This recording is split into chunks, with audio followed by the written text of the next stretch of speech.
Hello mga palalab, another day, another vlog. At nagpunta nga kami sa SM Santa Rosa mga palalab dahil meron Ice dito skating at dahil birthday oh magico, kulutan lola nyo.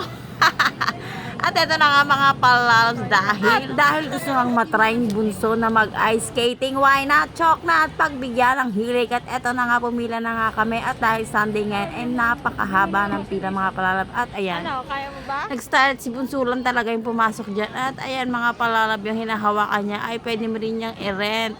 50 pesos yan per rent. Siyempre dahil first time niya lang yung gawin, so kailangan niya ng hawakan dahil hindi pa naman talaga siya marunong mga palalabs. At feeling ko naman ng mga time na yan, nag-e-enjoy naman siya mga palalabs. Siyempre pag mga ganyang edad, gusto nating matutunan yung mga bagay-bagay. Curious tayo kung ano ba at gusto nating ma-experience. Kaya naman kung kaya natin ibigay sa mga anak natin, and why not, ibigay natin ganun. At sa totoo lang, ay hindi ko pa rin na-experience siyang mag-ice skating. At maraming nga batang nag-ice skating dito mga palab. At nagkakanta dulas-dulas sila. Kaya naman pag nagawi kayo dito sa SM Santa Rosa at gusto nyo ring ipatry ang ice skating sa mga anak nyo, ay 300 pesos nga ang whole day na ice skate.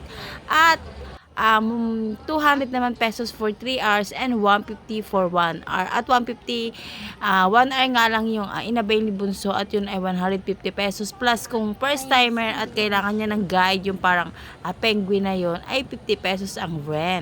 At sure naman ako na mag-enjoy mga kiddos nyo dito. Malilibang sila mga palalabs. Once in their life, ma-experience nila yung pag-ice skating. Para naman paglaki nila ay masabi nila na ay nakapag-skating ako nung maliit ako. Kumbaga sa Bisaya ay hindi kayo matagaw. Basta matagaw yun sa amin. Hindi ko alam sa Tagalog, gano'n. Kaya naman mga palalabs, huwag nyo kalimutang i-follow, mag-comment kayo dyan at i-like ang ating mga videos para naman updated kayo sa mga ganap natin sa buhay-buhay.